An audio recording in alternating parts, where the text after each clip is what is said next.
அதாவது மாமன் மச்சானா இருக்கிறத சார் அடி பாரு சார் சார் அண்ணா பிரவீன்னா நான் வரல போகல ஓகே ஓகே அப்படியே நம்ம கீழே பட்டாசு வைங்க. பாரத் மாதா கி ஜெய், பாரத் மாதா கி ஜெய்.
அந்த பக்கம்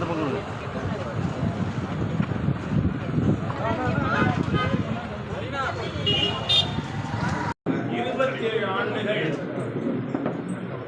தொடர்ந்து பாரதிய ஜனதா கட்சி பாராளுமன்ற தேர்தல் 7 வெற்றி பெற்றுக் கொண்டே இருந்தாலும் டெல்லி மாநில சட்டமன்றத்தில் முதல் 15 ஆண்டுகள் திருமதி ஷீலா தீட்சித் அவர்கள் தலைமையிலும் அதற்கு பிறகு ஆம் ஆத்மி ஆட்சி டெல்லியில் தொடர்ந்து இருந்து வந்திருக்கிறது.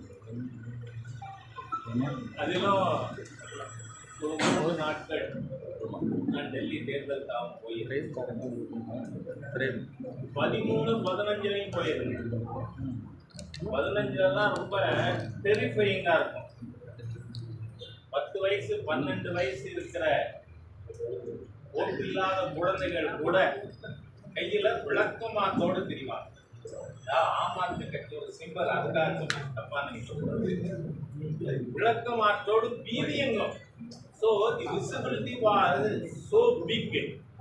ஆனா இந்த தரம் போன பொழுது ஆம் ஆத்மி கட்சிக்கு விசிபிலிட்டி இல்லை.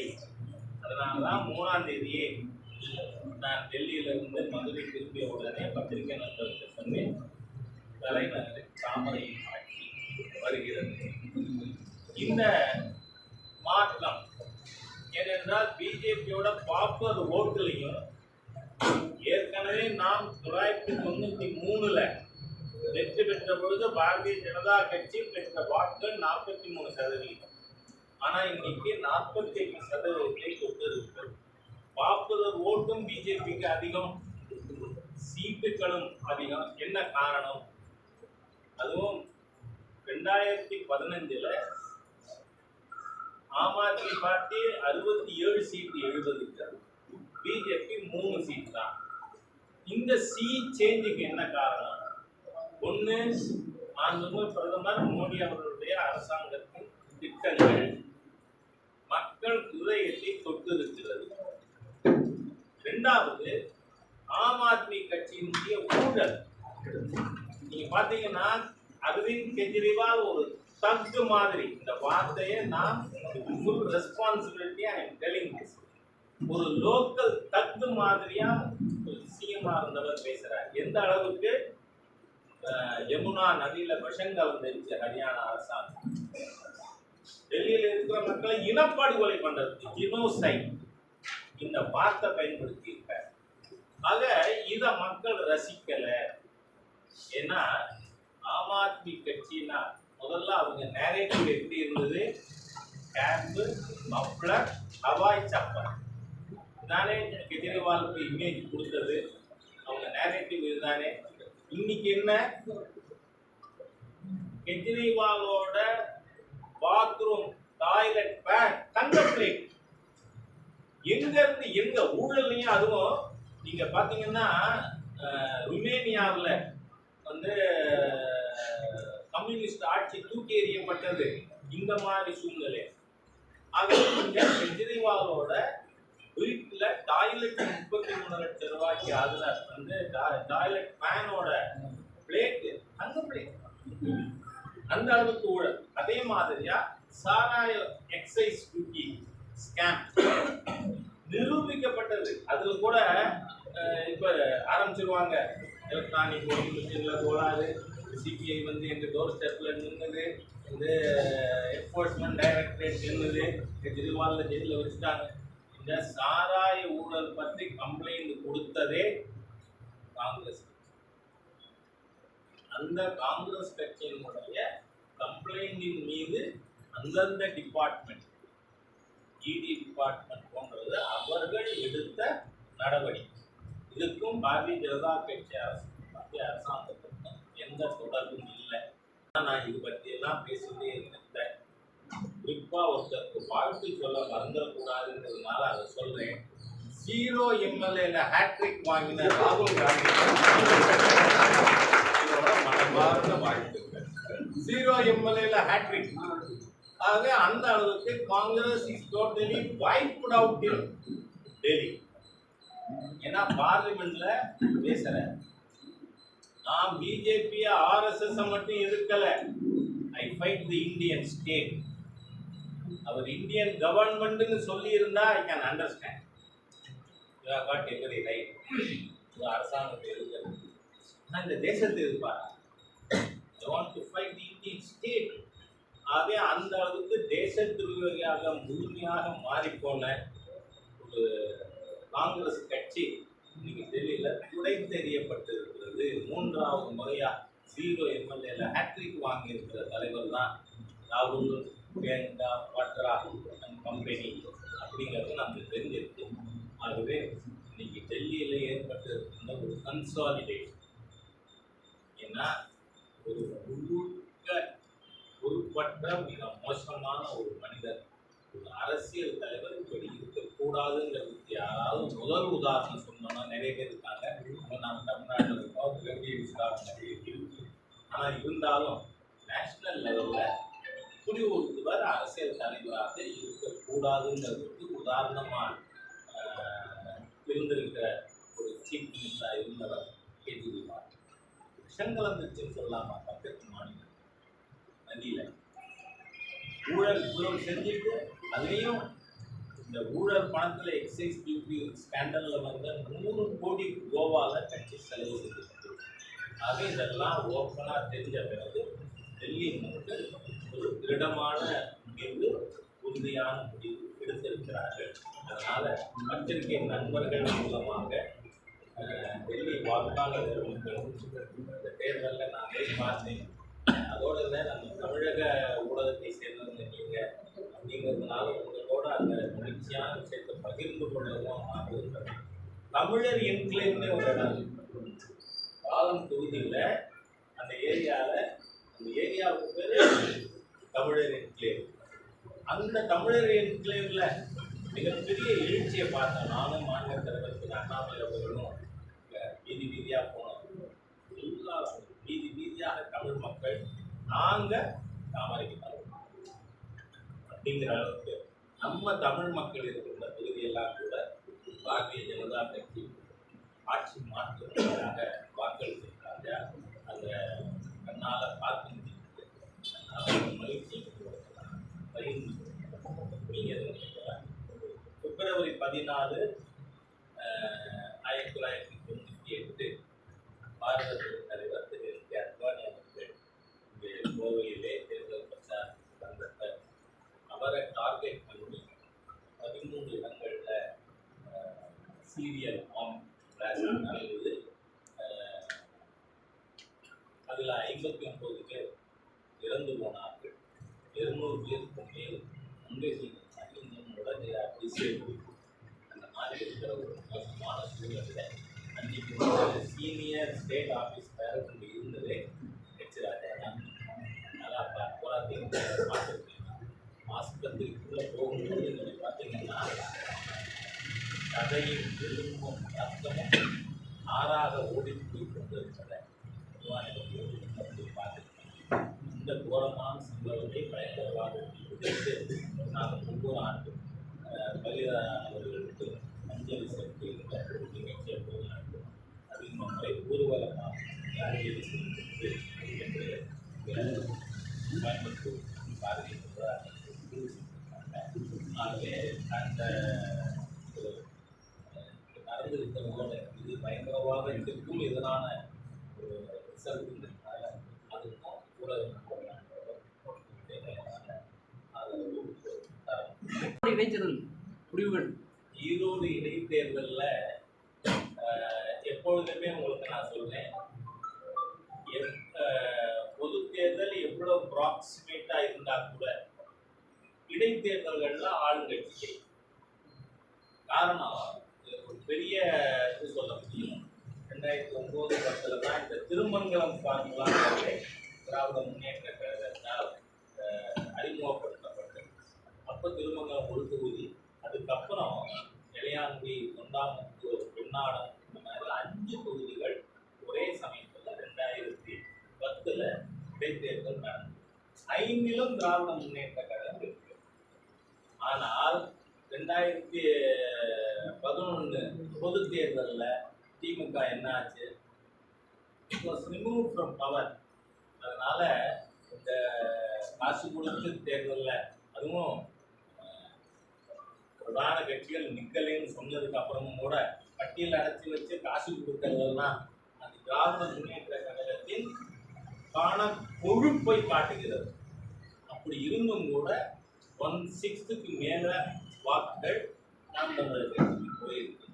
ஆகவே இதுவே ஒரு சப்டியூடு விக்டரி ஃபார் டிஎம்கே. அது 26 என்ன நடக்கும் என்பதற்கு இப்பொழுது மக்கள் கோடிட்டு காட்டியிருக்கிறார். டெல்லி தேர்தல் முடிவு வந்து தேசத்திற்கான பின்னடைவாக பார்க்கப்படுகிறதுன்னு சரி வந்து இந்தியா கூட்டணி தலைவர்கள் ஈகோவை தள்ளி வச்சுட்டு ஒன்று சேர வேண்டிய ஒரு தருணமாகவும் இந்த டெல்லி தேர்தல் முடிவுகளை காட்டுது. அதாவது இந்திய கூட்டணியில் இருக்கிற எல்லா கட்சியின் மீதும் செல்வாக்கு மிக்க ஒரு தலைவர் தமிழ்நாட்டில் இருக்கார் அப்படிங்கிறது எனக்கு நியூஸ். என்ன இருக்கு ரீச் இருக்கு நான் கேட்கிறேன். ஏங்க பிசிகா கட்சின்னு சொன்னாலே விழுப்புரம் சிதம்பரம் கட்சி பிசிகா அப்படித்தானே அர்த்தம். அதுக்கு என்ன உங்களுக்கு ஒன்றும் இன்ஃப்ளூயன்ஸ் இல்லையே. அப்படி இருக்கும்பொழுது ஊரை கூட்டி நாடளவில் பஞ்சாயத்து பண்ணி இவங்க எல்லாரையும் ஒன்றாக்கணும், ஈகோ விடணும்னு என்ன பேச்சு? நீங்க இருக்கிற இடம் அரசியல் ரீதியா சொல்றேன், புல்லு முளைச்சுப்போம். டிஎம்கே கூட்டணி அப்படித்தான் ஆகும். அதனால நீங்க ஊர் பஞ்சாயத்து, தேச பஞ்சாயத்து, அங்க உமர் அப்துல்லாவையும் இங்க கெஜ்ரிவாலையும் மம்தா பானர்ஜியையும் ராகுல் காந்தியோட சேர்த்து வைப்பேனா அப்படின்னு பேசலாம். யார் வேணா பேசலாம். அது என்ன நாளைக்கு யாராவது எடுத்து கட்டுரை எழுதினா அதை பப்ளிஷ் பண்ணாம இருக்க போறாங்க. அது ஒண்ணு அதுதான். அதனால இவர் தமிழ்நாட்டை ஜாதி ரீதியாக இழந்து மக்களை வந்து நாசப்படுத்தி கொண்டிருக்கின்ற கட்சியில பிசிகாவும் ஒன்று. நீதி கட்சி எல்லாமே நல்லா இருக்கு அதை சொல்ல முடியும். பிசிகாவும் ஒன்று. அப்படி இருக்கிறத ரொம்ப பேச வேண்டும். சார், திருநெல்வேலி அல்வாவோட மத்திய அரசு கொடுத்த அல்வா தான் பெருசுன்னு இன்னைக்கு சிஎம் வர சொல்லியிருக்காரு திருநெல்வேலியில். நான் ஒரு விஷயம் சொல்றேன். நான் மறுநாளே என்னோட சோசியல் மீடியாவில் 6,650 கோடி பல்வேறு திட்டங்களுக்கு 400 கோடி 500 கோடி இருந்து பல்வேறு உள்கட்டமைப்பு இன்ஃப்ராஸ்ட்ரக்சர் 14,700 கோடி ரூபாய் ஹெட் டு வைஸ் நம்ம வந்து பாரதிய ஜனதா கட்சியும் அதை மக்கள்கிட்ட எடுத்து சொல்லியிருக்கோம். நம்ம நகரினி தேசிய தலைவர் அப்புறம் சோசியல் மீடியாவில் இப்படி எல்லாத்தையும் பதிந்திருக்கோம். அதனால அப்படி இருக்கும் பொழுது என்ன பண்றது? இவர் நீங்க அவர்களுடைய மிகப்பெரிய தோல்வி அதை மறைக்கணும். என்ன தோல்வி இன்னைக்கு திராவிட முன்னேற்ற கழகத்துக்கு? தமிழ்நாட்டில் சட்டம் ஒழுங்குன்னு ஒன்று இருக்கா? தினந்தோறும் முன்னையெல்லாம் ஒரு இன்சிடென்ட் 2 இன்சிடென்ட், இப்பெல்லாம் தினந்தோறும் 5 இன்சிடென்ட் 6 இன்சிடென்ட்ஸஸ். இந்த மானாமதுரையில் பள்ளிக்கூடத்தில் மாணவி பாலியல், மணப்பாறையில் பள்ளியில் 13 வயசு பாலியல், கிருஷ்ணகிரியில் கேட்குறேன், சென்னையில் மயிலாப்பூரில் போலீஸ் பூத்துல வச்சு 13 வயசு பொண்ணை காவல்துறையில இருக்க கற்பழிச்சது. இது டெல்லியில் நடந்திருக்காங்க இல்லையா? தமிழ்நாட்டில் பெண்கள், பெண் குழந்தைகள் வீதியிலே நடமாட முடியாத ஒரு சூழ்நிலையை இந்த தீய திராவிடியன் ஸ்டாக் அரசு ஏற்படுத்தி இருக்காங்க. அதையெல்லாம் மறைக்கிறது. ஏதோ பொய்ய சொல்லணும் இல்லை. நான் கேட்கிறேன், இவர் காவல்துறைக்கு தானே மந்திரியா இருக்காரு முதலமைச்சர். காவல்துறையில ஏடிஜிபி கல்பனா நாயக், ஏடிஜிபி கல்பனா நாயக் டிஜிபிக்கு கம்ப்ளைண்ட் கொடுத்திருக்கார், சீஃப் செக்ரட்டரிக்கு கம்ப்ளைண்ட் கொடுத்திருக்கார், ஹோம் செக்ரட்டரிக்கு கம்ப்ளைண்ட் கொடுத்திருக்கார். என்ன நீங்க என்ன காரணம்னு அவர் சொல்லியிருக்காங்க ரொம்ப முக்கியம். சம்பவத்தை விட சீருடை பணியாளர்கள் தேர்விலே முறைகேடுகள் நடக்கிறது என்று நான் சுட்டிக்காட்டிய காரணத்தால் என்னை நெருப்பு பத்த வச்சு கொல்வதற்கு முயற்சி நடந்திருக்கிறது. நான் சற்று முன்பாக என் அலுவலகத்துக்கு வந்திருந்தால் என் உறவினர்கள் என் முகத்தை கூட பார்க்க முடியாத சூழ்நிலை ஏற்பட்டது. இதை விட மிஸ்டர் ஸ்டாலினுக்கு, the honourable chief minister of தமிழ்நாடுக்கு அவமானம் வேற உண்டாங்க. நான் வந்து ஸ்டாலின் இடத்துல இருந்திருந்தா நான் சொல்றேன், ஹானஸ்டா இந்த பதவி வேண்டாம், எனக்கு கையாளாகாத நபரை நான் இருக்க விரும்புறேன்னு ராஜினாமா பண்ணியிருக்கேன். நீங்க இதெல்லாம் மத்திய சர்க்காருக்கு பேசலாமா? அதுவும் ஃபேக்ட்ஸ் ஆர் என்டையர்லி டிஃபரண்ட். ஒரு துறைக்கு மாத்திரம் ரயில்வேக்கு 6680 கோடி இந்த ஆண்டு 25-26 கொடுக்கப்பட்டது. அதனால டோன்ட் லை. 2026 எப்படி இருக்கு? 2026 தேசிய ஜனநாயக கூட்டணியின் தலைமையில் ஆட்சி கூட்டணியில முக்கிய கட்சிகள் ஏதாவது நம்புற வாய்ப்பு முக்கியமான முக்கிய கட்சிகள், அதாவது அதிமுகவுடன் கூட்டணி ஏற்படுவதற்கான வாய்ப்புகள். நான் என்ன சொல்றேன், என்னை மிகவும் நன்காக அறிந்த நண்பர் இப்படி கேள்வி என்கிட்ட கேட்கலாமா? ஏன்னா நான் பிஜேபி நிர்வாகியா 35-36 ஆண்டுகளாக டிஸ்ட்ரிக்ட் பிரசிடென்ட் அண்ட் இன்னைக்காவது நான் கூட்டணி பற்றி நான் பேசியிருக்கேன். ஏன்னா it is the domain of parliament board. Parliament board இன்னென்ன கட்சிகள் இந்தியாவில் இருக்கும் அப்படின்னு அவங்க சொன்னா அவர்களோடு இணைந்து அணுக வேண்டிய ஒரே வேலை தான் எங்களுக்கு இருக்குது. அதனால கூட்டணியில யார் இருப்பார் சொல்லலாம். பாஜக முக்கிய தலைவர்கள் எல்லாருமே வந்து அதிமுக கூட்டணியில் மட்டுமே பாஜக தலைமையான கூட்டணி வெற்றி பெறும் அப்படின்ற மாதிரி சகோதரி வானதி அவர்கள் இருக்காங்க, இந்த பக்கம் ஸ்டேட் செக்ரட்டரி இருக்காங்க. நாங்க எல்லாரும் இருக்கிறது தான் சொல்றேன். அதனால இது வந்து too much of hair splitting is unnecessary. திருப்பரங்குன்ற விவகாரத்துல மக்கள் எல்லாமே ஒற்றுமையா இருக்காங்க. பாஜக இது முன்னாடி போன்ற அமைப்புகள் தான் வந்து கலவரத்துக்கு உண்டாக்குறது சொல்லி சமூக வலைதளத்தில் யார் பேசினா பொதுமக்கள் பேட்டி கொடுத்தது வடிவமைப்பு பாருங்க. நான் 10 பேருக்கு வந்து திராவிட முன்னேற்ற கழக அரசு தான் இது எல்லாத்துக்கும் காரணம்னு பேட்டி கொடுக்க சொல்லலாம். இதெல்லாம் இல்லை. நான் என்ன சொல்றேன், அங்க என்ன கிரக்ஸ் ஆஃப் தி இஷ்யூ என்ன? மேல தர்கா இருக்குன்னு சொல்றீங்க, நான் அதுவே இல்லைன்னு சொல்றேன். காரணம் என்ன? நான் சொல்லல, தமிழக ஸ்டாலின் தலைமையிலான திராவிட முன்னேற்ற கழக அரசு சொல்லுது. சுற்றுலாத்துறையினுடைய ப்ரௌசர், அந்த ப்ரௌசர் ஏற்கனவே நான் என்னோட சமூக வலைதளத்தில் எக்ஸ் வலைதளம் ஃபேஸ்புக்ல போட்டிருக்கேன். அதுல என்ன சொல்லியிருக்கீங்க? சிக்கந்தர் பாதுஷாவினுடைய கல்லறை கோரிப்பாளையத்தில் இருக்கின்ற மசூதிக்குள் இருக்கிறது அப்படின்னு நீங்க கொடுத்துருக்கீங்க. கவர்மெண்ட் கொடுத்துருக்கிற இன்ஃபர்மேஷன். அப்போ அங்க திருப்பரங்குன்றத்துல மலை மீது தர்கா இருக்க வாய்ப்பு இருக்கா? இல்லை. ஒண்ணு. ரெண்டாவது, சிக்கந்தர் எப்படி கொல்லப்பட்டார்? குமார கம்பன்கிற விஜயநகர பேரரசு மன்னர் படையெடுத்து வந்து 24 மணி நேரத்தில் இஸ்லாமிய ஆட்சியை அழித்தார். அப்போ உயிருக்கு பயந்து மலை மீது ஏறிய சிக்கந்தரை மேலே ஏறி சென்று குமார கம்பன் வதம் செய்தார். இது எச் ராஜா சொல்ல வேண்டாம். அது என்ன கல்லர் கோட்டமா காவல் கோட்டம். நம்ம கம்யூனிஸ்ட் எம்பி சு வெங்கடேசன் அவர் எழுதியிருக்கிற புத்தகத்தில் அவரே நரேட் பண்ணியிருக்கார். சரி, நாயக்க மன்னர்கள் கிட்டத்தட்ட சிக்கந்தர் பாதுஷாவுக்கு பிறகு 300-400 வருஷம் அவர்கள் தான் ஆட்சியில் இருந்திருக்காங்க. அவர்கள் ஆட்சியில் இருந்தப்ப இவங்க கந்தர் மலையில் ஏறி இது கட்டியிருக்க முடியுமா? இல்லை. ரெண்டாவது ஒன்று கவர்மெண்டே சொல்லிடுச்சு. என்ன சொல்றாங்க? ஏற்கனவே இருந்த ஒரு கட்டிடம், அது வசந்த மண்டபமா என்ன தெரியாது, அதைத்தான் பிற்காலத்திலே இவர்கள் தர்கா என்று சொன்னார்கள். இதெல்லாம் ஏற்கனவே இருக்கிற லிட்ரேச்சர். கிரக்ஸ் ஆஃப் இஷ்யூக்கு வருவோம். 1915-16 இந்த தர்காவின் மேனேஜ்மெண்ட்ல இருக்கக்கூடியவர்கள் அவங்க தர்காவை விஸ்தீர்ணப்படுத்துவதற்கு கீழிருந்து கல்ல, அந்த மலையோட கல்லை அதை வெட்டி கொண்டு போக முயற்சி மேற்கொள்கிறார்கள். அன்னைக்கு மீனாட்சி அம்மன் கோயிலோட நிர்வாகி தான் திருப்பரங்குன்றம் கோவிலையும் நிர்வாகம் செய்தார்கள். அவர்கள் இதற்கு ஆட்சேபம் தெரிவிக்கிறார்கள். அதனால 1915 அன்னைக்கு இருந்த பிரிட்டிஷ் கலெக்டர் அவர் நெகோசியேட் பண்ணி பார்க்கிறார். நான் இதுக்கு ஒரு அரசாங்கத்துக்கு தெரிவிக்கிறார் பிரிட்டிஷ் கவர்மெண்ட், நான் நெகோசியேட்டர் செட்டில்மெண்ட்டுக்கு முயற்சி பண்ணுறேன். ஹி வாஸ் அலவுட், ஆனால் தே ஃபெயில். அதனால என்ன ஆகுது? அது டிஸ்ட்ரிக்ட் கோர்ட்டுக்கு வருது. டிஸ்ட்ரிக்ட் கோர்ட்டில் verdict, the whole mountain belongs to Murugan. Murugan பெருமானுக்கு இந்த மாதிரி சொந்தம்.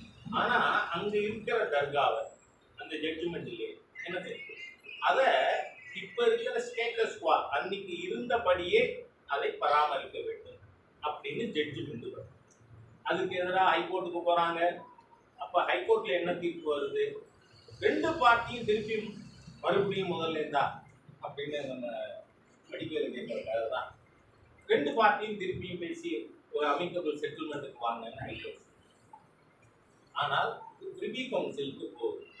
1931 லண்டன் பிரிவி கவுன்சிலோட judgement we confirm with the high court, district court judgement. ஆகவே ஜில்லா நீதிமன்றம் கொடுத்த ஜட்ஜ்மெண்ட்டை பிரிவி கவுன்சில் ஹேஸ் அப்ரூவ்டு. அப்போ என்ன அர்த்தம்? இவர்கள் அந்த தர்காவை அன்னைக்கு இருந்த நிலையிலேயே பராமரித்தார். ஆனால் அதுக்கப்புறம் எவ்வளவு எக்ஸ்பேன்ஷன் ஆக்டிவிட்டிஸ் நடந்திருக்கு. அது நடக்கும் பொழுதுதான் பிரச்சனையே வருது. ஏன்னா நீங்க கீழே அந்த மலையவே வெட்டி அந்த கல்லை மேலே கொண்டு போக முயற்சி மேற்கொண்டார்கள். அதை கோவில் நிர்வாகம் அப்போஸ் பண்ணிருக்கு. சரி, இப்போ எல்லாரும் என்ன சொல்றாங்க? இன்னும் மாமா மச்சானா இருக்குமா? இப்போதான் சொன்னீங்கன்னா 14ஆம் தேதி நடக்க போகுது. கோயம்புத்தூர்ல முஸ்லிம் மதவெறி அமைப்பு 13 இடத்துல சீரியல் பிளாஸ்ட் மூலமா 59 பேரை முஸ்லிம் மதவெறி கூட்டம் கொலை செய்தது. 250 பேர் அங்கீகரிக்கப்பட்டார்கள். மாமமச்சான வாழல. இந்த சம்பவம் நடந்தது எப்ப தெரியுமா? நான் சேகர் பாபு போன்ற அல்லேலியா பாபுவுக்கு ஞாபகப்படுத்துறதுக்காக சொல்றேன். திரும்ப கருணாநிதி சிஎம் தான் அந்த சம்பவம் நடந்தது. அந்த சம்பவம் நடந்த உடனே அந்த சம்பவத்துக்கு வருத்தமாக தெரிவித்தாரா முதலமைச்சர்? இல்ல, RSS ஆக்டோபஸ் சொன்னார்ல, கோயம்புத்தூர் சொன்னார். ஏன் அன்னைக்கு இருந்தவனா த்ரூஅவுட் அங்க இருந்தேன், நான் மறுவாக்குப்பதிவு நடக்கிற வரைக்கும். அப்போ இவர்கள் அந்த இடத்துல எக்ஸ்பான்ஷன் ஆக்டிவிட்டிஸ் சரி அதோட நின்னாங்களா? அங்கு மலை மீது தீபம் ஏற்றுறதுக்கு காந்தி தீபம் ஏற்ற தடை எடுத்துட்டார். அதனால அரசாங்கம் சட்டம் ஒழுங்கு பிரச்சனை வந்துடும். எப்படி காடேஸ்வராஜி ராஜாவெல்லாம் கைது பண்ண சட்டம் ஒழுங்கு பிரச்சனை வந்துடுமா? மதுரை கலெக்டரோட ஜூரிஸ்டிக்ஷன் வெளியில இருப்போம். நாங்கள் இது மோசமான சர்க்கார். அப்போ என்ன பண்றாங்க? இந்த அரசாங்கம் வந்து அங்க இந்துக்களுக்கு நீதிமன்றம் அனுமதிக்கும். இந்த வழக்கு நடந்தது 1994 சென்னை உயர் நீதிமன்றம் அங்கு மலையிலே தீபம் ஏற்றுவதற்கு இந்துக்களுக்கு உரிமை இருக்கிறதுன்னு சொல்லியும் இன்னி வரைக்கும் 30-31 வருஷம் ஆகுது. இன்னி வரைக்கும் தமிழக அரசு நிர்வாகம் அனுமதிக்கல. சரி, அதுக்கு அடுத்து என்ன நீங்க பாத்தீங்கன்னா 1931 இருந்த ஸ்டேட்டஸ் பார்க்கணும். என்ன திடீர்னு ராம்நாடு திமுக கூட்டணி எம்பி ஆவாஸ் மணி, மணப்பாறை திமுக எம்எல்ஏ அப்துல் சமத், இவங்க எல்லாருமா நாங்க மேதான் ஆடு கூலி வளர்க்கிறாங்க அப்படின்னு. நான் என்ன சொல்றேன், இந்துக்கள் கோவில்கள்ல பலி கொடுக்கிற பழக்கமும் இருக்கு.